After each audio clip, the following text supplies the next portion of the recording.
कांग्रेस के 37 विधायकों की अगर लिस्ट देखोगे तो आप नाम टिक कर सकते हो कि ये संभावित 9 उम्मीदवार ऐसे हो सकते हैं जो सतीश नंदल के पक्ष में वोट देते हैं। वीरेंद्र डूमर खां इसको पहले भी ये बात कह चुके हैं कि राज्यसभा का मतलब है 100 करोड़ रुपए। कांग्रेस का जो कैंडिडेट है वो ना तो हुड्डा गुट का है ना शैलजा गुट का है, वो राहुल गांधी के खेमे का है।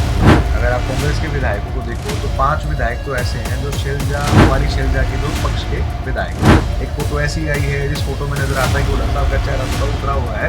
रणदीप सुरजेवाला बड़े खुश नजर आ रहे हैं कि अभी कोई अजय आनंद की कांग्रेस नहीं है, कोई हुड्डा शैलजा की कांग्रेस नहीं है, राहुल गांधी की कांग्रेस है। क्योंकि सतीश नांदल जब उन्होंने पर्चा भरा ना तो ऐसा मुझे नहीं लगता कि वो ऐसे नेता हों जो खामखा पर्चा भरने वाले नेता हों। राज्यसभा के लिए जो नॉमिनेशन फॉर्म भरा जाता है वो फॉर्म राव दान सिंह ने और गोपाल खन्ना ने। अगर मान लो सतीश नांदल राज्यसभा जाते तो सबसे बड़ा नुकसान तो भूपेंद्र हुड्डा को होगा। तो उस चाणक्य नीति के कौन से पन्ने का है, कौन सी वाक्य का उपयोग हुड्डा साहब इस बार करेंगे वो देखने लायक है। भूपेंद्र सिंह हुड्डा के कंट्रोल में पूरे 37 विधायक कांग्रेस के नहीं है। सतीश नांदल के लिए वो 3 पॉइंट कौन से हैं जो उसके लिए फायदेमंद होंगे, वो 3 पॉइंट कौन से हैं जो इस राज्यसभा के चुनाव में तो लॉस भी कर सकते हैं। दीपेंद्र सिंह हुड्डा और अगर सतीश नांदल को आप कंपैरेटिवली देखो, बोलने में, भाषणों में सतीश नांदल काफी आगे हो सकता है। अंदर खाते ये भी डीलिंग हो जाए कि आपको राज्यसभा भेजा जाए लेकिन आप अगला चुनाव नहीं लड़ोगे किलो से। नमस्कार, डिजिटल हरियाणा पर आपका स्वागत है। मेरा नाम मोहित गोयत है। राज्यसभा चुनाव को लेकर लगातार सनसनी जो है वो हरियाणा प्रदेश में फैल गई है और तीसरा जब निर्दलीय कैंडिडेट जो है मैदान में आया तो उसके बाद मुकाबला जो है और भी रोचक हो चुका है। कांग्रेस की तरफ से जो कैंडिडेट आए हैं वो सीधा सेंटर से आए हैं और हरियाणा का जो कैंडिडेट है उन्होंने मनोहर लाल के लिए त्याग किया था। लेकिन जो इंडिपेंडेंट कैंडिडेट तीसरे आए हैं सतीश नांदल, उन्होंने कोई त्याग नहीं किया लेकिन वो बीजेपी की तरफ से आए हैं। बीजेपी ने उनको समर्थन करके उतारा क्योंकि बीजेपी के प्रदेश के उपाध्यक्ष भी वो हैं। राहुल सिंह मेरे साथ हैं बातचीत करने के लिए। सर राहुल सर, सबसे पहले तो आपका बहुत बहुत स्वागत है। बहुत बहुत धन्यवाद मोहित भाई। सर, किस तरीके से देखते हो 3 कैंडिडेट मैदान में आगे? मुकाबला रोचक हो चुका है। तीसरा कैंडिडेट आया खासकर उसके बाद, क्योंकि 2 कैंडिडेट थे तब तक तो लगभग तय था 31 वोट एक कैंडिडेट को चाहिए। तो दोनों के पाले में इतने एमएलए हैं, बीजेपी के पक्ष में भी और कांग्रेस के पक्ष में भी। तीसरे कैंडिडेट ने मुकाबला रोचक कर दिया है और ये उसी प्रकार का मामला है जो बीजेपी हर एक इलेक्शन में या हर एक चीज में एक अलग तरह का दाव पेच खेलती है ना, तो ये उसी तरह का मामला अभी सामने आया है।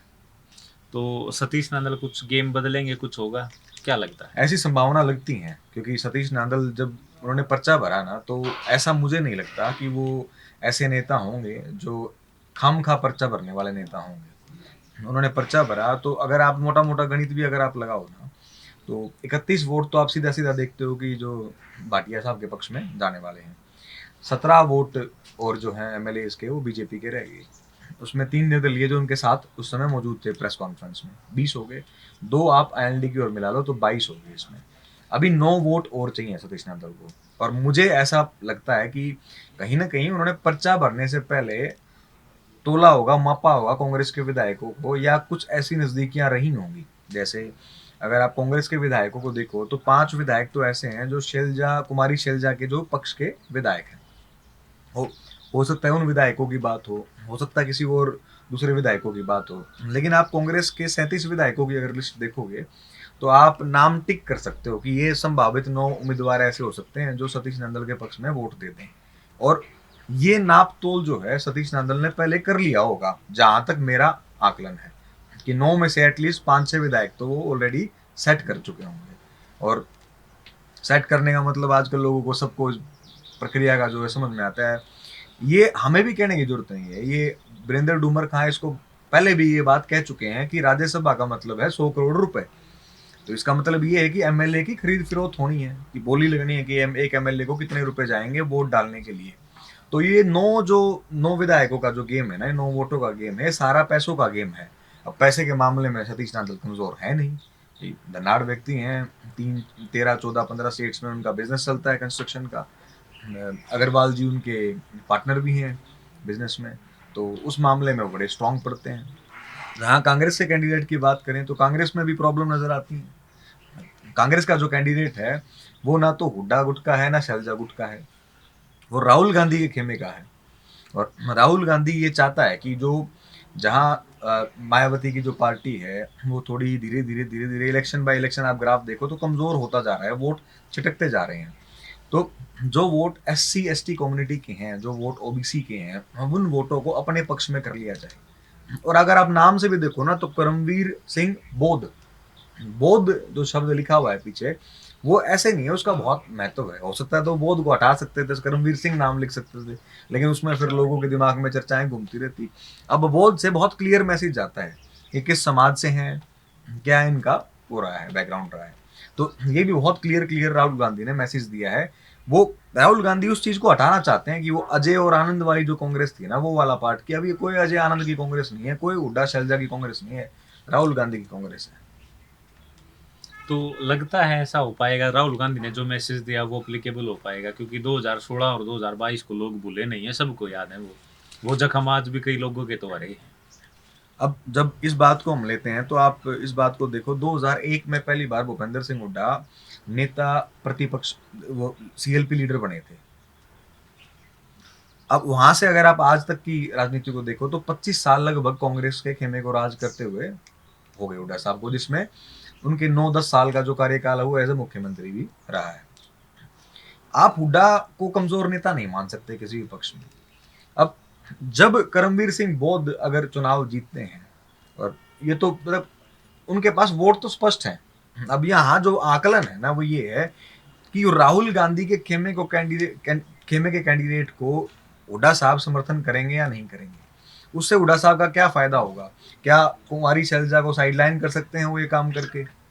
क्या ऐसा होगा कि मैसेज ये जाएगा कि राहुल गांधी की जो चीजें हैं वो स्थापित हो चुकी हैं? अब बात है मैसेजिंग की, कई फोटोज भी ऐसे वायरल हुए हैं, कई ऐसी पोस्टें भी आई हैं सोशल मीडिया पे। एक पोस्ट तो ऐसी है कि जिसमें बुके जो है वो करमवीर सिंह हुड्डा साहब को दे रहे हैं, होना चाहिए वैसे तो उल्टा, भाई कैंडिडेट तो वो हैं। एक फोटो ऐसी आई है जिस फोटो में नजर आता है कि हुड्डा साहब का चेहरा थोड़ा उतरा हुआ है, रणदीप सुरजेवाला बड़े खुश नजर आ रहे हैं उस फोटो में। तो इस प्रकार के फोटो से बहुत अलग अलग तरह की चर्चा चल रही है। लेकिन सतीश नांदल से भी हुड्डा साहब को नुकसान हो सकता है।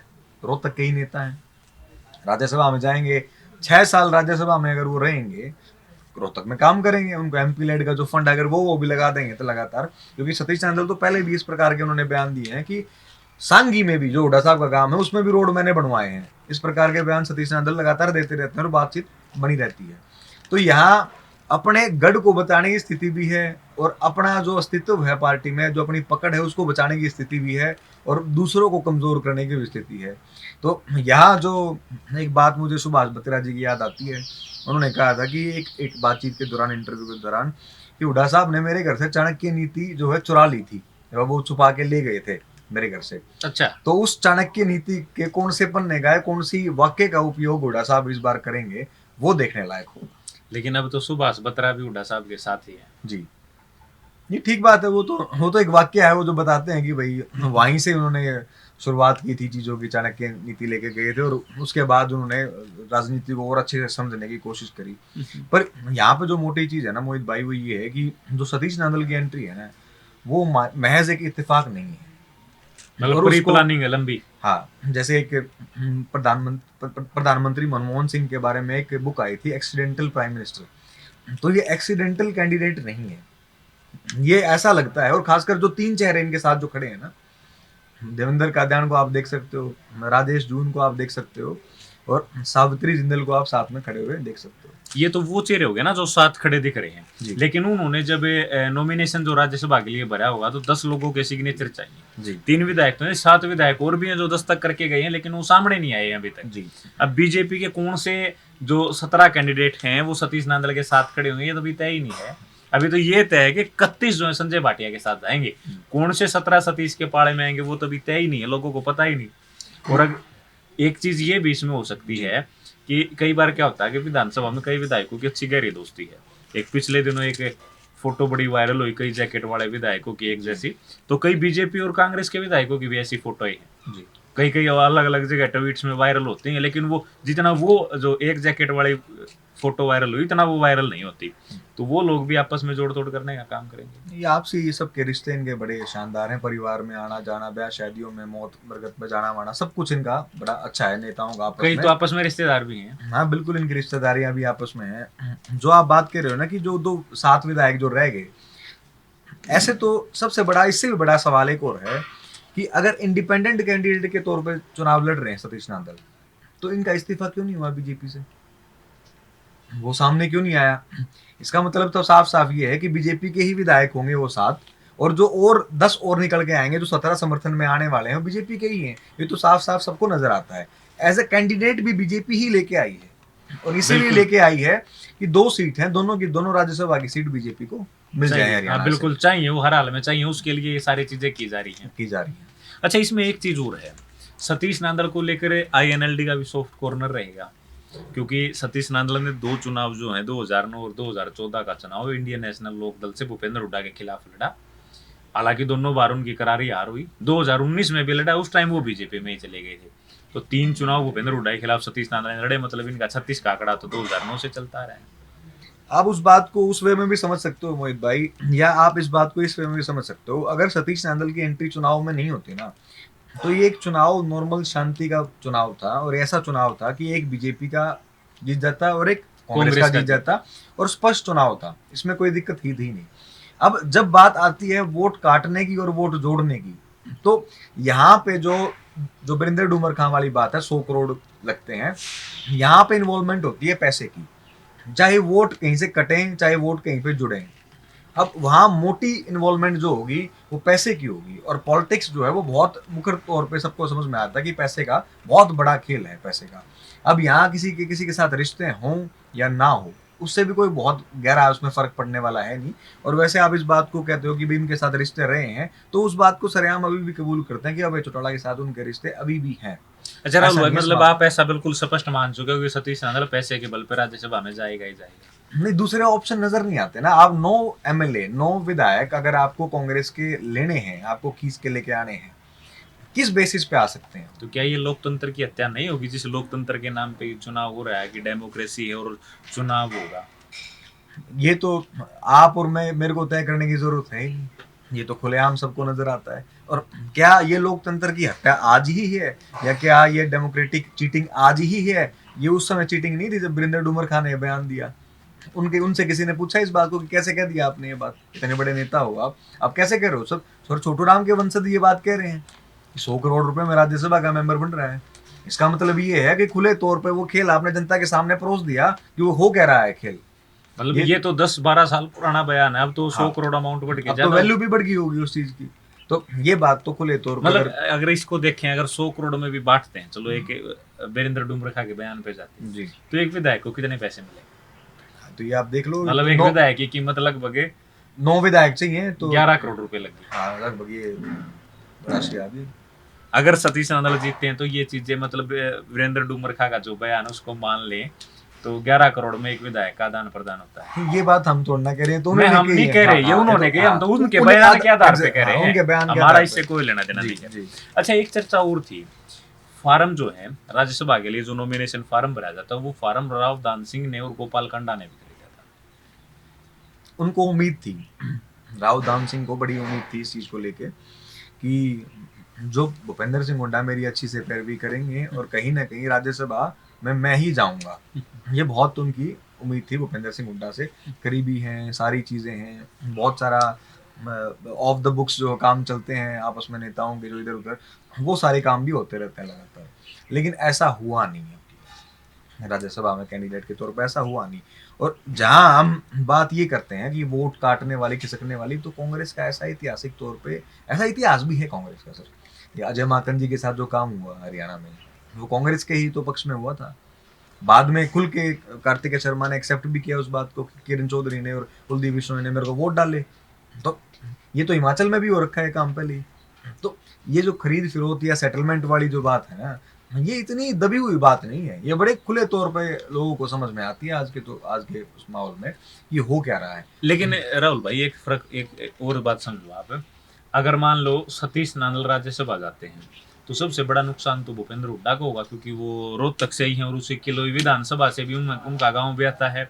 और आने वाला टाइम भूपेंद्र हुड्डा का नहीं तो दीपेंद्र हुड्डा का तो जरूर है। दीपेंद्र हुड्डा की पॉलिटिक्स तो खतरे में आएगी अगर ऐसा होगा तो, क्योंकि एक नया नेता और पैदा होगा किलोई विधानसभा में, जैसे क्योंकि अब तक तो कोई है ही नहीं। जैसे हमने थोड़ी देर पहले बात की, वो चाणक्य नीति की जो किताब थी, उसकी कौन सी लाइन का, कौन सी भाषा का उपयोग भूपेंद्र सिंह हुड्डा इस मौके पे करेंगे, क्योंकि ये तीनों ऑप्शन सामने हैं। अगर आप करमवीर सिंह बोध को आप बनाते हो, राज्यसभा में भेजते हो, तो वहां आप कुमारी सैलजा को साइड लाइन कर सकते हो, एक बात तो ये भी मौजूद है। दूसरा, आपको ये भी नजर आता है अगर वो बन गया तो वो आपका नेता नहीं है, वो राहुल गांधी की टीम का नेता है। तीसरी बात, जो आप सतीश नांदल जी की बात कर रहे हो कि सतीश नांदल जी अगर बन गए तो कहीं ना कहीं हुड्डा साहब को वहां पे नुकसान होगा। पर कई बार राजनीतिक परिस्थितियां ऐसे भी होती हैं, हो सकता है अंदर खाते ये भी डीलिंग हो जाए कि आपको राज्यसभा भेजा जाए लेकिन आप अगला चुनाव नहीं लड़ोगे किलोई से, ऐसा भी हो सकता है। मतलब ये संभावनाएं संभावनाएं तो कुछ भी हो सकती आपको हैं। राजनीति की संभावनाओं से नकारा तो जाता ही नहीं। जब आप आजकल तो हम भारत में देखते हैं पार्टियां टूट जाती हैं, बड़ी बड़ी पार्टियां टूट जाती हैं, तो ये तो बहुत छोटी संभावनाएं हैं। तो इस प्रकार की संभावनाएं भी, इस प्रकार की बातचीत भी हो सकती है। अभी लोकसभा को लेके भी ये कयास थे, लोकसभा को लेके ऐसा सुनने में लगातार आया था कि करनाल की सीट पे और रोहतक की सीट में बहुत अच्छी बड़ी डीलिंग हुई है, यहाँ पे ऐसा होगा, वहां पे वैसा होगा, बड़ी अच्छा सेटलमेंट हुआ है। लेकिन राहुल भाई, इसमें एक सवाल और है। भूपेंद्र हुड्डा के ऊपर पहले से दो दाग हैं, एक 2016 का और एक 2022 का, क्योंकि दोनों के दौरान सीएलपी लीडर जो है, नेता प्रतिपक्ष नेता विपक्ष, भूपेंद्र सिंह हुड्डा थे। जी, विधायकों का जिम्मा उनके पास था। एक बार में वोट अमान्य हो जाते हैं तो एक बार में जो है क्रॉस वोटिंग हो जाती है और कार्तिकेय शर्मा बीजेपी जेजेपी के साझा उम्मीदवार जीतते हैं, तो एक बार में जो है कांग्रेस के प्रत्याशी हार जाते हैं। और जो उस टाइम भी बिजनेसमैन जो थे वो गए थे राज्यसभा में, जी न्यूज वाले सुभाष चंद्रा जी। जी, तो इस हिसाब से अगर देखा जाए तो भूपेंद्र हुड्डा अपने इस दो बार की जो उनके ऊपर दाग लगा, इस दाग को नहीं हटाना चाहेंगे। हो सकता है शायद वो उस तरह की राजनीति को अपनाए, या ऐसा भी हो सकता है कि ये भी तो होता है ना मोहित भाई कि हर एक नेता के कंट्रोल में उसकी उनकी पार्टी के सभी एमएलए नहीं होते। जो पिछली बार जो काम हुए हैं ना, वो आउट ऑफ कंट्रोल ही तो हुए हैं कि सबने अपने अपने धड़े बना रखे हैं, सबके अपने अपने जो एमएलए जो टच में है, संपर्क में है, और वो अपने अपने नेताओं की मानते हैं। भूपेंद्र सिंह हुड्डा के कंट्रोल में पूरे 37 विधायक कांग्रेस के नहीं है, या वो पूरे 37 के 37 विधायक ऐसे नहीं है जो भूपेंद्र सिंह हुड्डा की, कुमारी शैलजा की या राहुल गांधी की किसी एक नेता की संपूर्ण बात माने। अच्छा, इसी में एक चीज और हुई है। कांग्रेस ने जो कैंडिडेट दिया वो बिल्कुल मैसेज के साथ दिया है, लेकिन इसमें भी आशीष एक नेता हैं ओबीसी के, उन्होंने इस्तीफा दिया और उन्होंने ये कहा कि मेरा ये इस्तीफा मेरा अकेले का नहीं है, मैं कई लोग और इस्तीफा देंगे, एक साथ देंगे, सामूहिक देंगे। राज्यसभा के लिए टिकट मांग रहे थे और उन्होंने तो ये भी दावा किया हमारी आबादी 30 से 35% तक है और हमारा प्रतिनिधित्व नहीं है। ये आमतौर पर कोई भी चुनाव हो, चाहे ये एमएलए का चुनाव हो उस दौरान या आप एमपी का चुनाव हो उस दौरान, आप देखते हो इस्तीफों की तो लड़ियां लगती हैं लगातार, क्योंकि हर एक पार्टी से जो एक कैंडिडेट तो होता नहीं है। अगर एक हल्के में 60 गांव आपके आ रहे हैं एमएलए के चुनाव में, तो हर गांव में से 5-5 कैंडिडेट आपको मिलेंगे। तो पार्टियों को भी चयन करना बड़ा मुश्किल हो जाता है कि कौन से कैंडिडेट को चयन करें, अगर वहां पे उनका पहले एमएलए नहीं है। अगर सिटिंग एमएलए है तो आसान रहता है। तो ये चर्चा तो लगातार इस प्रकार की जो है राजनीतिक चीजें चलती रहती हैं, ये कोई बड़ी बात है नहीं। जहां बात आप इस कैंडिडेट की कर रहे हो जो कांग्रेस ने अभी दिया है ना, बहुत पढ़ा लिखा कैंडिडेट है, बहुत अच्छा कैंडिडेट है, कांग्रेस के कैंडिडेट में कोई भी वो नहीं है। इनफैक्ट आप और मैं तो मैम से आते हैं, ये हमारे मैम के ही कैंडिडेट हैं। बयानी महाराजपुर इनका जो गाँव है। अम्बाला ये बहुत बार अम्बाला में जो है काफी लंबे समय तक ये रहे हैं। सरकार में सचिव के तौर पे इन्होंने काफी इनका लंबा कार्यकाल भी सचिवालय में रहे। तो ये उस प्रकार की जो ये रणनीति है ना, ये मान्यवर काशीराम जो है इस प्रकार की रणनीति अपनाते थे, जो एससी कम्युनिटी से जो लोग आते थे और खासकर सरकारी कर्मचारियों का जिनका बैकग्राउंड था ना, ताकि वो अच्छा इन्फ्लुएंस रख सकें और लोगों पे भी, और पढ़े लिखे लोग हो, एम्बेडकराइट हैं काफी बड़े, तो काफी अच्छे आइडियोलॉजी उसको फॉलो करते हैं। एग्जैक्टली, तो इनकी आइडियोलॉजी बहुत स्ट्रांग आइडियोलॉजी है, तो कैंडिडेट के रूप में तो बहुत शानदार कैंडिडेट। अच्छा राहुल भाई, आखिरी बात जो हम ये करेंगे, सतीश नांदल के लिए वो 3 पॉइंट कौन से हैं जो उसके लिए फायदेमंद होंगे, और वो 3 पॉइंट कौन से हैं जो इस राज्यसभा के चुनाव में उनको लॉस भी कर सकते हैं, वो हार भी सकते हैं? लॉस करने वाले अगर मैं पॉइंट की बात करूं तो सबसे पहला पॉइंट तो यही है कि वो उसी इलाके से हैं जहां से भूपेंद्र सिंह हुड्डा आते हैं। दूसरा पॉइंट तो सबको दिखता है कि चैलेंज नो जो वोट है उनको लेने का बहुत बड़ा एक चैलेंज है। अब वो चैलेंज उसको स्वीकार करते हैं या वो अंदर खाते बातचीत कर चुके हैं, या ऑलरेडी बातचीत ऐसी कुछ हो चुकी है या सेटलमेंट हो चुकी है, तो ये तो एक आपको 15-16 तारीख तक जो है आपके बड़े सामने हो जाएगा। तीसरा जो चैलेंज सतीश नांदल के लिए मैं मानता हूँ ना, वो ये है कि आगे की जो राजनीति जो तय होगी ना उनके लिए, मतलब कहीं उनको इतने बड़े समझौते ना करने पड़ जाए इस एक सीट के लिए कि वो आगे चुनाव ना लड़ पाए या उनके बेटे को चुनाव ना लड़वा पाए। अगर ये उन्होंने ऐसा कुछ समझौता कर लिया तो ये भी एक प्रॉब्लमेटिक उनके लिए ये आगे समझौता भविष्य में। किसके साथ करेंगे सतीश भूपेंद्र सिंह हुड्डा भूपेंद्र हुड्डा ये के तो अंदर साथ। खाते इनके पॉलिटिशियनों की आपस में चर्चा चलती रहती है कि भाई आप यहाँ ऐसा नहीं करोगे, आप यहाँ ऐसा नहीं करोगे, क्योंकि भूपेंद्र सिंह हुड्डा के साथ भी चैलेंज ये है कि दीपेंद्र सिंह हुड्डा को बनाए रखना है, लगातार बनाए रखना है और आगे बढ़ाना है। सतीश नांदल अपनी राजनीति जो है वो मतलब अब उम्र दराज तो है ही वो, ठीक है, तो अब अपने बेटे संजीत नांदल को सौंपना चाहते हैं, तो उनके सामने भी फिर यही चैलेंज है, तो कहीं वो नुकसान वो ना कर बैठे हैं, तो एक बड़ी उनके लिए वो है। और पॉजिटिव पॉइंट क्या है सतीश नांदल के पॉजिटिव लिए? पॉइंट सबसे एक इंटरेस्टिंग पॉजिटिव पॉइंट आपके सामने उस प्रेस कॉन्फ्रेंस में ही दिखता है आपको।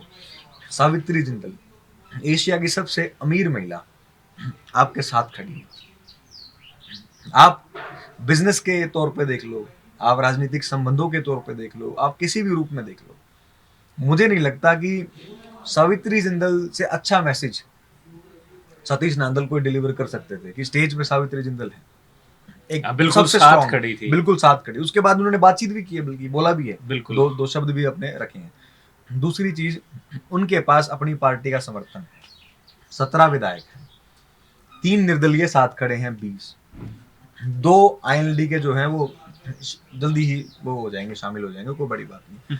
अब खेल सिर्फ 9 विधायकों का है। ये भी कहीं ना कहीं एक उनके लिए पॉजिटिव वो है कि उनके पास इतना समर्थन तो ऑलरेडी है। अब 9 विधायकों पे जो है वो सेंध लगानी है। तीसरी सबसे पॉजिटिव चीज, अगर वो राज्यसभा के मेंबर चुने जाएंगे, रोहतक को एक नया चेहरा मिलेगा, ऐसा चेहरा मिलेगा जिसके साथ, जिसके नाम के साथ, जिसके नाम के नीचे रोहतक लिखा जाएगा कि ये नेता रोहतक के नेता है। तो शायद इस इलाके की राजनीति जो है वो एक नई करवट ले सकती है, एक नया मोड़ इस मतलब इलाके की इस राजनीति सिनेरियो में एक लेगी। चीज और ऐड होती है, अभी दीपेंद्र हुड्डा और रामचंद्र जांगड़ा 2 हैं रोहतक से सांसद, जी और उसके बाद दोबारा फिर होगा सतीश नांदल और दीपेंद्र हुड्डा, 2 फिर सांसद हो जाएंगे अगर सतीश नांदल राज्यसभा में जाते हैं तो। जी, और इन दोनों में भी आप एक खूबी देख सकते हो, दीपेंद्र सिंह हुड्डा और अगर सतीश नांदल को आप कंपैरेटिवली देखो, बोलने में, भाषणों में सतीश नांदल काफी आगे हैं। हाँ बिल्कुल, अगर भाषणों की बात करें तो दीपेंद्र हुड्डा से तो काफी काफी आगे आगे हैं। है। हाँ, बहुत सारी चीजों में काफी आगे हैं।